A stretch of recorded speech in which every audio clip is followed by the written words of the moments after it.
Hello mes beautés, j'espère que vous allez bien. On se retrouve pour un Get Ready With Me. J'ai l'impression que ça fait une éternité que j'en ai pas fait, alors que pourtant pas du tout. Mais je suis ravie de vous retrouver pour un Get Ready With Me qui comprendra make-up, tenue et coiffure.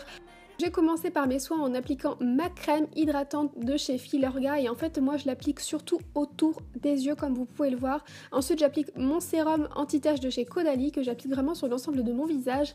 En troisième soin, je mets un petit soin défatigant de chez Lancôme. Ce n'est pas la première fois que je vous le montre puisque je l'utilise vraiment quasiment tous les matins. Et en soin, je termine par tout simplement m'hydrater les lèvres avec mon baume à lèvres de chez Lancôme. Je commence le maquillage avec le teint en appliquant mon fond de teint du moment, le Fenty. Je vous ai fait une vidéo première impression à ce sujet. J'en mets très peu puisque je le trouve quand même très couvrant personnellement. Donc j'en mets vraiment que quelques gouttes et j'estompe avec mon éponge. Je passe à l'anti-cerne et j'applique l'anti-cerne Lottie, donc c'est la première fois que je l'utilisais dans cette vidéo. Il y a pas mal de produits que j'avais achetés dernièrement sur Asos, je vous mets tous les liens en barre d'infos, et notamment cet anti-cerne que je venais d'acheter et que j'utilisais pour la première fois et qui est un gros coup de cœur. Il illumine vachement les yeux, il est couvrant juste ce qu'il faut pour moi.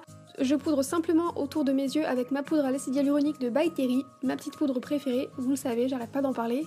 Et je vais passer à la palette Black Smoky Palette de Black Up. C'est une palette juste sublime, regardez-moi tous ces fards. C'est une beauté et la pigmentation des fards est incroyable. Je commence d'abord à créer une transition dans mon creux de paupière, un effet fumé avec mon bronzer. J'utilise mon bronzer pour créer ce mouvement dans mon creux de paupière. Et ensuite je vais venir prendre le fard bronze orangé de la palette. Les fards sont crémeux, hein. C'est vraiment un bonheur ces fards. J'applique ce fard principalement dans le coin interne des yeux. Au milieu de la paupière, je vais appliquer un fard qui est toujours orangé mais plus rouge. Bon, je suis désolée, je suis nulle pour décrire les couleurs. Mais je l'applique au centre de la paupière. Et dans le coin externe de la paupière, je vais prendre le marron très foncé, légèrement violet de la palette. Et je l'applique dans le coin externe, comme je vous ai dit. Et je le remonte légèrement. Ensuite, avec mon pinceau estompeur Sigma, je viens estomper tout ça pour que l'effet soit joli, que ce soit fumé, que les fards se mélangent un petit peu entre eux. Et j'hésite pas à en remettre si besoin. Je mets un peu du fard rouge en ras de cils, du côté surtout milieu et extérieur, et du côté interne, je vais mettre une petite touche du fard bronze. Pour mes sourcils, je les avais déjà fait en fait le matin de faire cette vidéo, donc je vais simplement refaire une retouche. Je vous avais déjà parlé du crayon Benefit Goof Proof que j'avais vraiment adoré.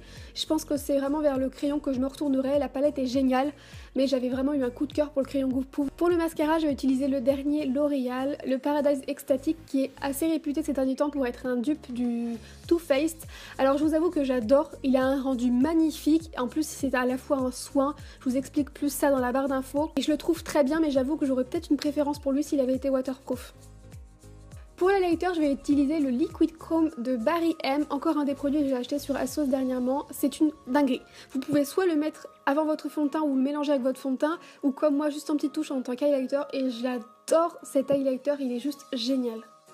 Pour réchauffer mon teint, encore un gros coup de cœur que je venais d'acheter sur le site Asos. Alors attention, c'est ultra pigmenté, je me suis un peu fait avoir quand je l'ai testé justement dans la vidéo pour la première fois. C'est ultra pigmenté, du coup j'ai pas mal estompé après. Pour le prix, c'est un excellent produit. Et pour le blush, j'utilise un blush de chez Sephora, le numéro 10 Amuse Me.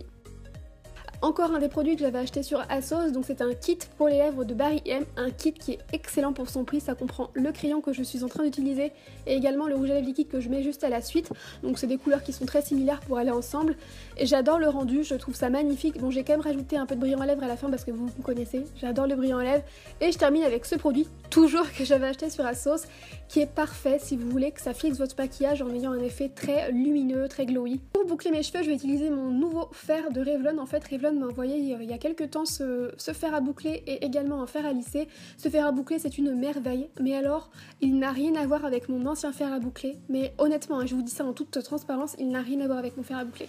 Le fer à boucler que j'avais avant était vieux et il chauffait doucement. J'ai l'impression que je mets moitié moins de temps pour faire mes boucles qu'avec mon ancien boucleur. Donc ça n'a rien à voir. Alors comme vous avez pu voir, je fais des boucles en laissant la pointe que je ne boucle pas. J'aime le rendu comme ça en fait. Et pour terminer, au niveau des cheveux, j'utilise un petit spray volume de chez Jacques Desange. Donc c'est pas le meilleur spray que j'ai pu utiliser. Ça fait le job, malheureusement ça tient pas dans la journée extrêmement longtemps, mais voilà, ça donne un petit peu de volume sur le coup. Voilà pour le make-up, c'est tout. Ça a des couleurs peut-être un peu plus automnales, donc du coup ça colle mieux avec la saison. Et pour la tenue, je portais mon pantalon qui vient de chez Zara, ma veste vient de chez Naked, mes chaussures aussi. Vous avez toujours d'ailleurs moins 20% sur le site avec un code que je vous mets en barre d'infos. Et mon petit top de chez Forever 21. J'espère que ce petit Get Ready With Me vous aura plu. Je vous fais à tous des énormes bisous et je vous retrouve dans quelques jours pour une prochaine vidéo.